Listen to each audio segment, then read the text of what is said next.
Welcome everyone to another edition of Holding Court. I'm Don Heath. And I'm Rich McGowan, and this is our final show before region tournaments get going, so we'll preview those as they get started on Tuesday.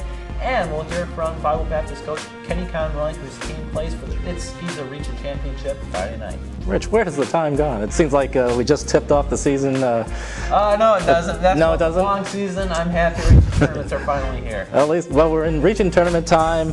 We're going to find out who's going to state, and then we're going to find out who's state champions. That's right.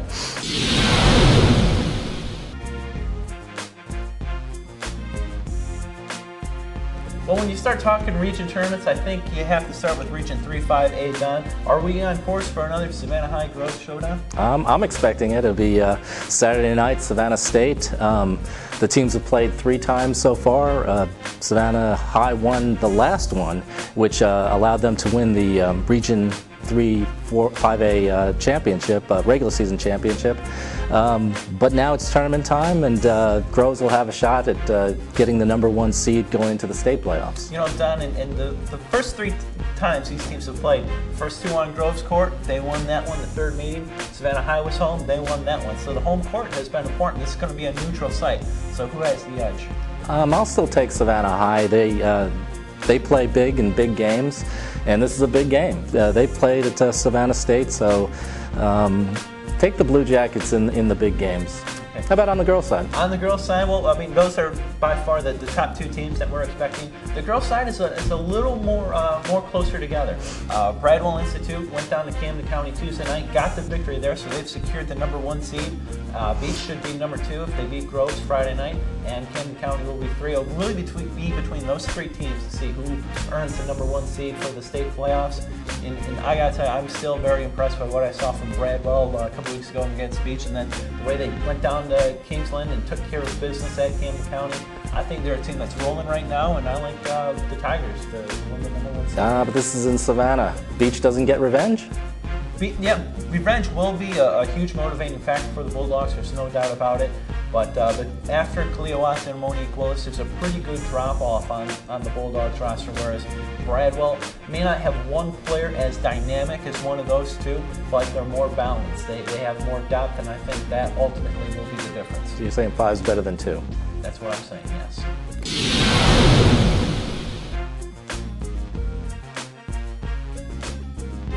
On to Region 2-4A, Don, the local teams in this region have struggled a little bit, Effingham County and South Effingham.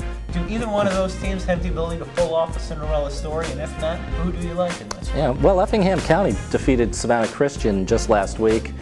Savannah Christian's the top team in Region 3A. So Effingham County has the wherewithal to do it, but still you have to like Statesboro High. They went through the region with just 1 loss, and I think they're the big favorite in the region. And on the girls' side, it's sort of the same thing. Effingham County has a shot, but it depends on which Effingham County team shows up. They've had nice victories against the top teams in the region, Glen Academy and Brunswick, but they've also stubbed their toe badly with upset loss to South Effingham, and they got thumped Tuesday night by Savannah Country Day. So if that Rebels show up and play like they can, they've got a shot to win this thing. But if they don't, then they could be bounced in the first round and fail to make the state playoffs. So whichever Rebels team shows up is going to be the difference. In South Effingham, if they show up like they did against Effingham County 2 weeks ago? It's possible, but don't hold your breath.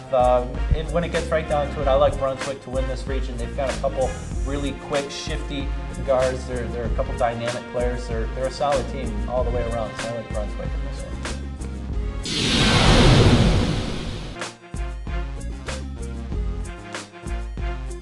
Moving into Region 3 AAA, Liberty County just a couple weeks ago was on a major roll, 16-1 they started the season. Recently, however, they've lost 3 of their last 5 games, and so they're kind of limping into the region tournament. Certainly not the way you want to enter. No, not the way you want to enter the postseason.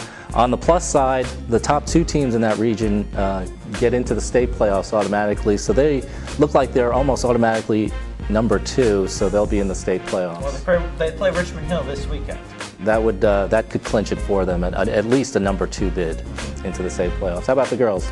Baldwin. In a word, Baldwin. They've lost only 1 game all season. What's that word? Baldwin. Baldwin. Baldwin. They've lost one game all season long. They're undefeated in the region. The coaches have them ranked number 2 in the state. If anybody wins this region other than Baldwin, it'd be a surprise.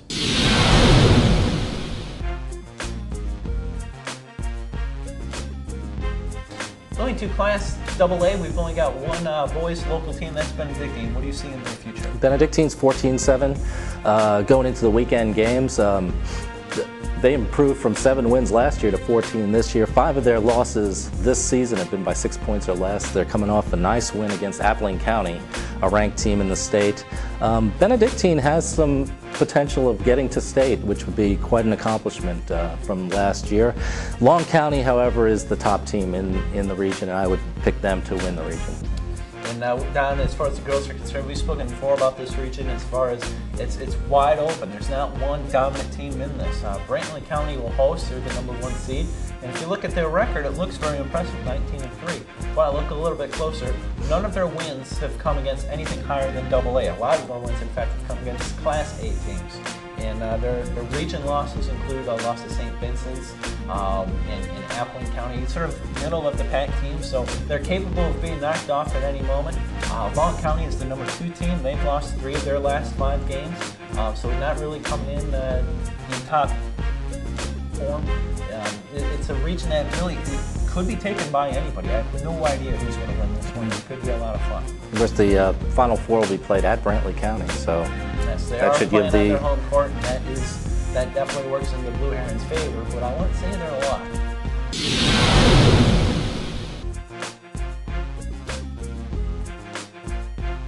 Don, we've talked before about Region 3 Single A. It's split into sub-regions, so only the top 4 teams in each sub-region make it to the tournament, which means I think we're going to have some interesting matchups. Yeah, interesting matchups that we haven't seen before. The top 4 teams from one side in A move over to play the top 4 seeds from B, and the rest of the teams are out of the region tournament, so their seasons are over. Savannah Christian was the top team in A and finished with a 10-2 record. Josh Sparks playing as well as anybody in the city right now, and I would have to take Savannah Christian as a favorite. Savannah Country Day is playing real well. Calvary Day with Cody Padgett, Campiola Lick 2, but you're going with Christian. Yes, I am. Okay. How are the girls doing? As for the girls, it's sort of the same story. We've got the usual suspects, defending champions, Calvary Day, always formidable Savannah Country Day, and Savannah Christian has got more than a puncher's chance to knock off any one of those teams. They beat Country Day in overtime a couple weeks ago. And the #4 team in that sub-region is Jenkins County. They've only had 5 losses on year. All 5 of those losses to Calvary, Country Day, and Christian. So they're coming in with a lot of motivation to prove themselves. In the B sub-region, it's headlined by ECI, and they're undefeated in the region, 16-2 overall. They're a quality team. And the rest of that region is all hovering around the 500 mark. So they're capable of knocking off anybody if they don't bring their top game. So this region is going to be a lot of fun. I'll be there at Metter every night. It's a long drive to Metter, but it'll be worth it because I think this is going to be an entertaining region. But I like Calvary Day. The defending champs. It's the safe pick and the smart pick, I think. Don, we're talking so much about region tournaments that get going next week that we've got a couple tournaments already going with the Geezes and the Skeezers of the world. And this week I went out to talk to Coach Kenny Conroy of the Bible Baptist Girls, and his team is playing for its region championship Friday night. Coach, your girls have had a fantastic season to this point. Could you imagine at the start of the year that going into the region championship you'd be 21-2? I mean, that's an impressive run, to say the least. Well, I knew through the hard work over the summer and the summer camps that we went to that if we worked hard, we would have something special this year. Splitting the regions back to 2A and 3A helped out a lot, taking the 3A teams out of the region. It made our region more competitive and more fulfilling to our style of play. But with the hard work of the girls, we've turned out to be very successful within the region. Rich, you're headed over to Beaufort Academy this weekend. What do you expect to see on Friday night? Well, these two teams down have faced each other twice this season. Bible Baptist won both of them by scores of 45-24 and 55-30, so I'm expecting more of the same. We've talked about it before, but Ariel Brown and Ariel Martinez are just a duo of few skis that teams can handle. You know, there's some public school teams that would have fits trying to handle them as well. Wednesday night, they combined for 51 points. And it's a team that I just don't think First Baptist has figured out yet. So I'm expecting Bible to win this one and probably run away. Yeah, and obviously Bible Baptist boys are already in the state tournament, although they lost earlier this week. Yes, they did. They did get knocked off, but I mean, come state tournament time, they're a dangerous team. With Jerome Richards and Tevin Thomas, you know that. That's a quality team they have over at Bible Baptist, and both teams capable of making long runs. Yeah. Time we have for this week. Thanks for watching Holding Court. I'm Don Heath. And I'm Rich McGowan. Be sure to check back here next week for another edition of Holding Court. I'm Rich McGowan.